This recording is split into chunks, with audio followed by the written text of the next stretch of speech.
Hello and welcome to Cheetah TV. My name is Brian Badger from the Cheetah Conservation Fund. Well, I've been on the road again and I met up with Jordan Veasley at the ZAA Annual Conference in San Antonio, Texas in the USA. Known as Jungle Jordan, he's a zookeeper, educator and influencer, making conservation engaging for all. We talked about his journey, his passions, and at the end, he had a special request, and I've got a little surprise waiting, so stay tuned for that. Now, if you like the videos, please share, subscribe, like, and even comment. Let us know what you want to know about frontline conservation.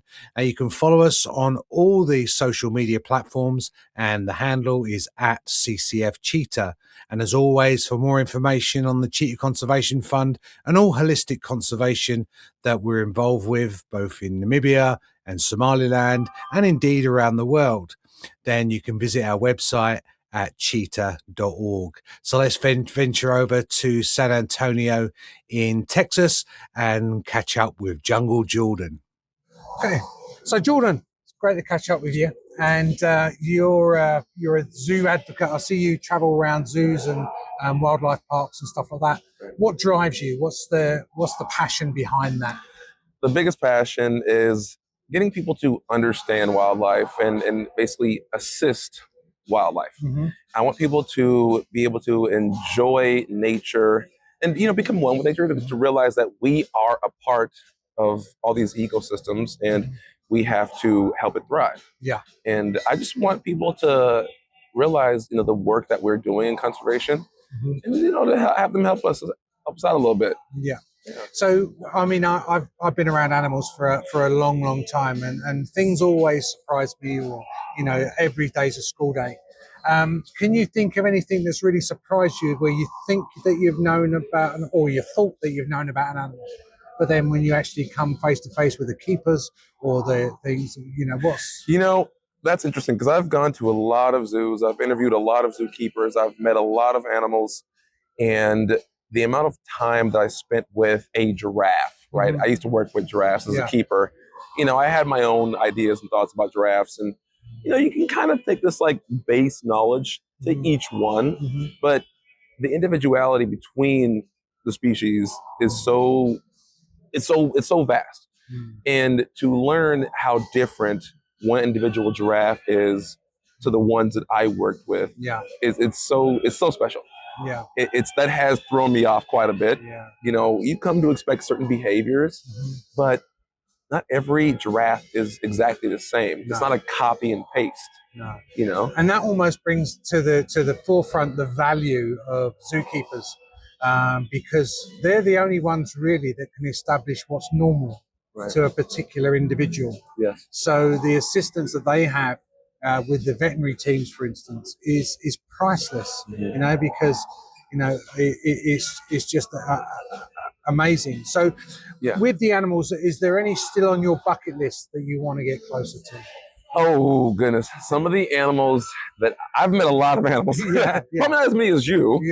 But in my travels, I've seen so many amazing things, and I have yet to meet in person a pygmy hippo. I don't know if you're paying attention to any social media outlets right now and going on with the hippo like Mars or the one Mudang from last year. All the pygmy hippos are just going insanely viral. They look like a wet potato, they're little roly-poly little bodies, and I love them because I used to work with Nile hippos, much larger species. I love them. So pygmy hippos are definitely on my list right now. Right. Well, if you want to see wild Nile hippos, I can highly recommend Lake George in Uganda. It's one of the best experiences that I've ever had. Really? On a boat surrounded by hippos. But if you've got any pygmy hippos in your establishment, or where Jordan can meet up with a pygmy hippo, then please get in touch, and we'll be the matchmaker. Okay, I would love it. Please bring me out. So Jordan, why don't you give a shout out to your channel and how people can see all your adventures with the animals? Sure. Well, I go by Jungle Jordan. My tag is Jungle Jordan 23 on all platforms. You can check my website out, junglejordan.com, and that's pretty much what I am. I'm just a wildlife educator, former zookeeper, and I want to get people to understand nature. Yeah, and it's all about empathy. You know, if they can see it through your eyes, even, you know, as we all want to see the animals in the wild. We all want to, you know, be able to do that, but it's just not physically possible. Right. You know, sometimes you can't always go to a zoo. Like even you know, you've still got those animals that you want to see, and it's difficult for you. So for the general public, it can be very difficult. So, you know, on social media, the way that you show empathy and you encourage empathy to these animals, it only helps frontline conservation. Right.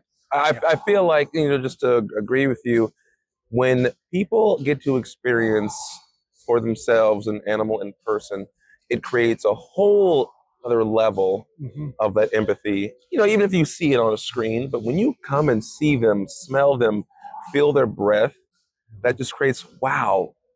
Like earlier during the conference, there was the Young Conservationist Award winner, Rohan, and he would visit the Southwick Zoo. Yeah. And he met a rhino for the first time because the director allowed him to, even though he was too young. She made an exception for him. And after that, he created conservation efforts and raised funds for rhinos in the wild, all because he had that amazing experience. And he never knew he would enjoy rhinos that much. But because of this young man, you know, 15 years old, raised almost $5,000 for rhino conservation because of that one experience he had at a zoo. Yeah. Meeting one in person. And that's a great example. And my boss, Dr. Laurie Marker, one of her favorite sayings is that conservation is never done. And unless we invest in the future, and in this case, the future conservationists, then, you know, we have to pass the baton on, because it's never ever done. So Jordan, thanks very, very much for joining me. It's been a pleasure meeting you. And don't forget, check out Jungle Jordan and on his website. Also, real quick, can you introduce me to Laurie, Dr. Laurie? Absolutely. I know all about her. I'm excited to meet her. So you're my connection now. Thank you. It's done.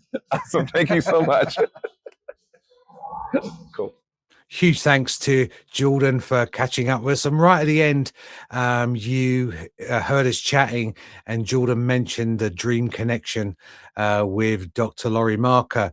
So Jordan, is a little surprise, especially for you. Hi, Jordan. I'm Dr. Laurie Marker from the Cheetah Conservation Fund here in Namibia. And how very nice to meet you. I learned about you through Brian and the episode on Cheetah TV.